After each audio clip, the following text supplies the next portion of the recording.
Dhruv Rathee BJP का दुश्मन है या मोदी की चाल? क्या वो वाकई एंटी हिंदू या एंटी इंडिया है, या फिर हम सब गलत सोच रहे हैं? अगर मैं आपको बोलूं कि ध्रुव राठी की वायरल वीडियो का सीक्रेट एल्गोरिथम नहीं, एजेंडा है, क्या आप बिलीव करोगे? लेकिन असली सवाल ये नहीं, असली सवाल ये है इसे वायरल कौन कर रहा है और क्यों। 2 साल तक लगातार ये चैनल स्ट्रगल करता रहा और 1000 सब्सक्राइबर तक भी नहीं पहुंच पा रहा था। फिर अचानक 1 मिलियन, 5 मिलियन, 10 मिलियन और आज 30 मिलियन सब्सक्राइबर। लेकिन कैसे? सिर्फ वीडियोस अपलोड करके? वो तो तुम भी कर रहे हो, हर दिन वीडियो बनाते हो, ना व्यूज, ना सब्सक्राइबर, ना पैसा। तो फिर ध्रुव राठी ने ये सब जीरो से कैसे अचीव किया? Viral videos, loyal audience, brand deals, respect और हर वक्त ट्रेंडिंग में रहना। और सबसे शॉकिंग बात, जिसकी तरफ किसी का ध्यान ही नहीं, वहीं ध्रुव राठी सिर्फ एक कठपुतली तो नहीं जिसे चलाने वाला कोई और हो? अगर हाँ, तो वो कौन है और क्या चाहता है? आज हम सिर्फ ध्रुव की सीक्रेट स्ट्रेटजीज डिकोड नहीं करेंगे, बल्कि ये भी समझेंगे कि उसकी पावर्स को बिल्ड किसने किया और चला कौन रहा है। और अगर तुम्हें लग रहा है कि आज मैं तुम्हें कंसिस्टेंसी का ज्ञान दूंगा, तो ऐसा बिल्कुल भी नहीं है, क्योंकि कंसिस्टेंसी का सबको पता है कि बहुत इंपॉर्टेंट चीज है, और जो लोग कंसिस्टेंट है तो उनको भी ये सीक्रेट चीज सीखनी पड़ती है। तो इस वीडियो के एंड में मैं वो हिडन सीक्रेट्स रिवील करूंगा जिसके बिना किसी भी क्रिएटर की ग्रोथ हो ही नहीं सकती, और वो सीक्रेट्स ध्रुव भी यूज करता है।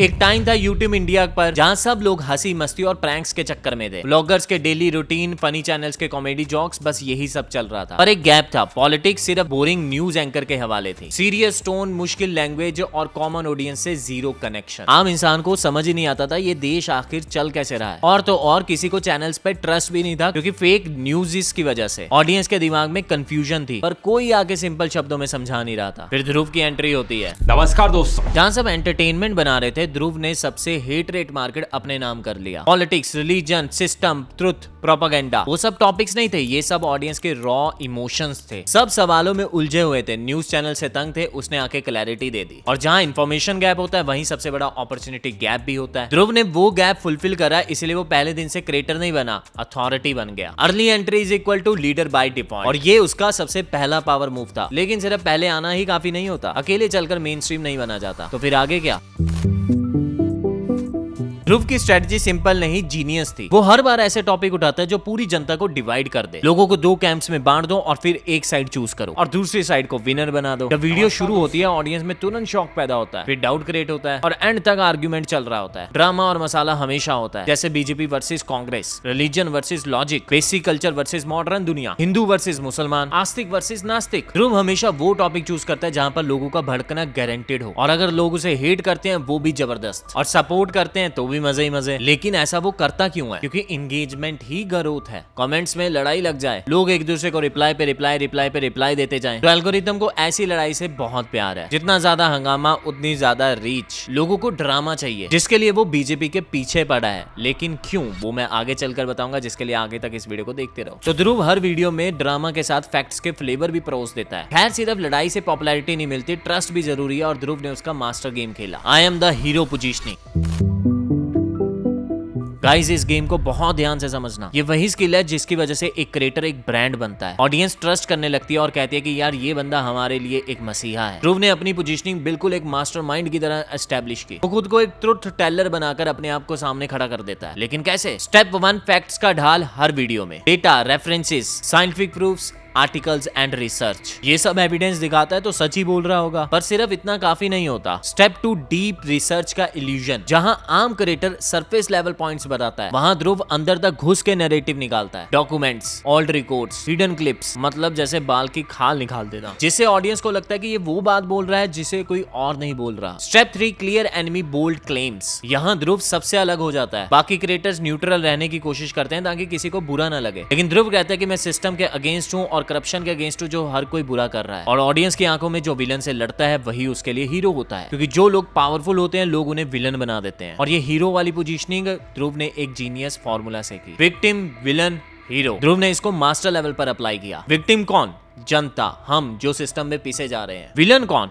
पावर, कभी बीजेपी, कभी बड़े बड़े इंडस्ट्रिस्ट। और हीरो कौन? ऑब्वियसली ध्रुव राठी। ये पोजीशनिंग ही सबसे बड़ा ट्रिक था। अगर दुनिया करप्ट है तो एक ट्रुथ एक्सपोजिंग हीरो की जरूरत होती है। इसने वो बोला जो कोई और नहीं बोल पा रहा था, और जहां लोग इमोशनली कनेक्ट हो जाएं वहां ब्रांडिंग कंप्लीट। रिजल्ट ये निकला कि ऑडियंस के दिमाग में ध्रुव की आइडेंटिटी सेट हो गई। Dhruv Rathee is equal to logic plus fact plus जनता का प्रोटेक्टर। चाहे फैक्ट बायस्ड हो या ट्विस्टेड, डिलीवरी सच लगती है। और असल पावरफुल गेम यहीं से स्टार्ट है, क्योंकि ध्रुव ने पकड़ी ऑडियंस की सबसे बड़ी कमजोरी, believe trigger. Trigger strategy. Human psychology simple है, जब आप किसी के बिलीफ को छेड़ देते हो वो डिफेंड करने जरूर आता है, और जब वो डिफेंड करने आता है वीडियो छोड़ता नहीं, एंड तक देखता है। ध्रुव ने इसी साइकोलॉजी को वेपन बना दिया। उसने उन टॉपिक्स पर अटैक किया जहां पर लोग सबसे ज्यादा इमोशनली कनेक्ट होते हैं। Religion, nationalism, ruling party, cultural norms, ये वो टॉपिक है जहां पर बंदा बौखला जाता है, किसी की तरफ से या किसी के खिलाफ। जितना ज्यादा शॉक उतना ज्यादा डिटेंशन, जितने ज्यादा कॉन्ट्राडिक्शन उतना ज्यादा comments. Audience automatically fight mode में चली जाती है, एक तरफ सपोर्टर दूसरी तरफ हेटर, लेकिन दोनों वीडियोस कभी नहीं छोड़ते। एल्गोरिथम को मिलती है फाइट, क्रिएटर को मिलती है ग्रोथ। इसी को कहते हैं फेम हाईजैकिंग। ऐसे फेम को टारगेट करो जहां लोग चुप रह ही नहीं सकते। रिजल्ट, सिस्टम उसको खुद ही वायरल करते रहता है। डिबेट जितनी बड़ी, रीच उतनी बड़ी। और ध्रुव इस फॉर्मूले का सबसे परफेक्ट एग्जांपल है। वो बिलीव्स को चैलेंज करता है और बिलीव्स उसको ट्रेंडिंग में लेकर आ जाते हैं। लेकिन इस पॉइंट पर आके लिमिटेड ऑडियंस का इशू आ सकता है, जिसे उसने स्मार्टली हैंडल किया। इंडिया से ग्लोबल पर स्ट्रेटजी सेम। एक पॉलिटिकल क्रिएटर होने का सबसे बड़ा रिस्क यही होता है कि चैनल सिर्फ पॉलिटिक्स का टैग ले लेता है, और ध्रुव ये रिस्क नहीं लेना चाहता था। उसने मास ऑडियंस सिर्फ इंडिया में नहीं बल्कि बांग्लादेश, पाकिस्तान, नेपाल और हिंदू उर्दू बोलने वाले हर मुल्क में टारगेट किया। अगर वो हर वीडियो में बीजेपी वर्सेस कांग्रेस करे तो नॉन इंडियन ऑडियंस दूर हो जाती है। इसीलिए उसने कंटेंट को अपग्रेड किया, नए एंगल्स लाए, टॉपिक जिनके बारे में हर इंसान क्यूरियस होता है। बरमुंडा ट्रायंगल, एग वेज है या नॉन वेज, नॉर्थ कोरिया के strange rules, space missions, global scandals, environment, tech and science, ये सब ग्लैमर प्लस मिस्ट्री वाले सब्जेक्ट हैं, जहां रिलीजन पॉलिटिक्स की तरफ फाइट नहीं होती, बट क्यूरियोसिटी बहुत बड़ी होती है, और क्यूरियोसिटी रिटेंशन का फ्यूल होती है। अब ट्विस्ट ये था कि वो इन टॉपिक्स पे पुराना मसाला नहीं डाल सकता था, जिससे एल्गोरिथम खुश होता है, जिससे बिलीफ, आइडियोलॉजी और कॉन्फ्लिक्ट्स। लेकिन फिर भी ध्रुव ने इन वीडियोस को वायरल बनाया। कैसे? उसने एक सीक्रेट SFC फॉर्मूला यूज किया, जो नेटफ्लिक्स और हॉलीवुड की डॉक्यूमेंट्री स्टाइल से इंस्पायर्ड था। ये फॉर्मूला हर जगह काम करता है, चाहे टॉपिक ग्लोबल हो या पॉलिटिकल। और ये वो स्ट्रेटजी है जिसकी वजह से ध्रुव एक कंट्री फोकस क्रिएटर नहीं रहा, बल्कि वो एक ग्लोबल क्रिएटर बन गया। अब तक हमने समझा early entry, hero positioning, belief triggers, mass emotional topics, global expansion, पर गेम का असली सीक्रेट अभी बाकी है। अगले पार्ट में वो SFC फॉर्मूला रिवील करूंगा जिसके बिना कोई भी क्रिएटर वायरल मशीन नहीं बन सकता, और साथ में ये भी डिस्कस करेंगे कि ध्रुव राठी को चला कौन रहा है, द पावर बिहाइंड ध्रुव।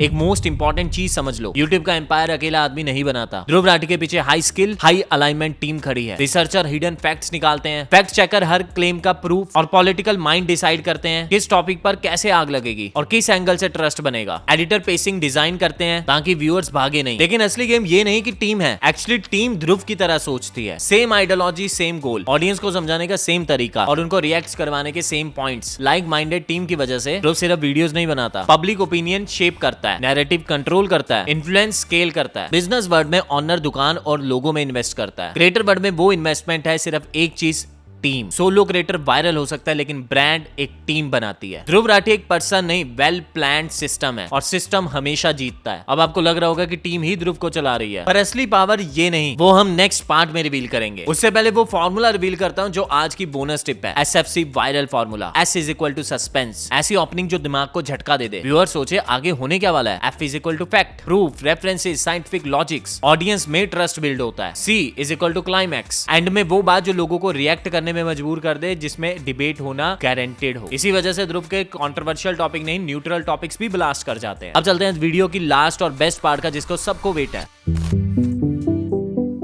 ध्रुव राठी की सबसे पहली स्किल तो यही है कि वो बदलती हवा को पहचान लेता है। जब इंडिया में इलेक्शन का माहौल होता है, ध्रुव पॉलिटिकल टॉपिक्स पे शिफ्ट हो जाता है, जैसे बीजेपी के खिलाफ वीडियो बना देना जिससे मोदी हाइलाइट्स में आ जाए, और वो उसी वक्त स्क्रिप्ट रेडी कर देता है, जो सिर्फ न्यूज कवर करना नहीं, एक्चुअल टाइमिंग को समझना है। और फिर आता है बिग फेस लेवरेजिंग, जहां ऑडियंस ऑलरेडी इन्वॉल्व हो, मोदी, बीजेपी, एल्विश, शाहरुख। वहीं ध्रुव अपनी वॉइस ऐड करता है। ये फेसेस इमोशन से जुड़े हैं, ऑडियंस रिएक्ट करती है, और रिएक्शन ही वायरलिटी का फ्यूल है। जैसे इसने शाहरुख को कहा कि उसने पान मसाले का एड क्यों किया, जिसके रिजल्ट में मिला support plus hate plus debate = algorithm. लेकिन एक मिसकंसेप्शन क्लियर करना जरूरी है। लोग समझते हैं कि ध्रुव एंटी हिंदू या एंटी इंडिया बन के वायरल होता है, लेकिन असल में उसकी सोच ग्लोबल एक्सपोजर से बदली है। इंडिया के बाहर जाकर उसने देखा कि दुनिया कहां तक बदल चुकी है, और फिर जब इंडिया में रिग्रेस या बायस दिखता है, वो उसकी तरफ उंगली उठाता है। ये हेट नहीं, ये कंपैरिजन ड्रिवन अवेयरनेस है। कुल मिलाकर बात ये है, जहां पब्लिक की नजर हो, ध्रुव वहां तुरंत कंटेंट ड्रॉप कर देता है। इसी एडेप्टेबिलिटी प्लस ग्लोबल पर्सपेक्टिव ने उसे क्रिएटर नहीं, ट्रेंड का किंग बनाया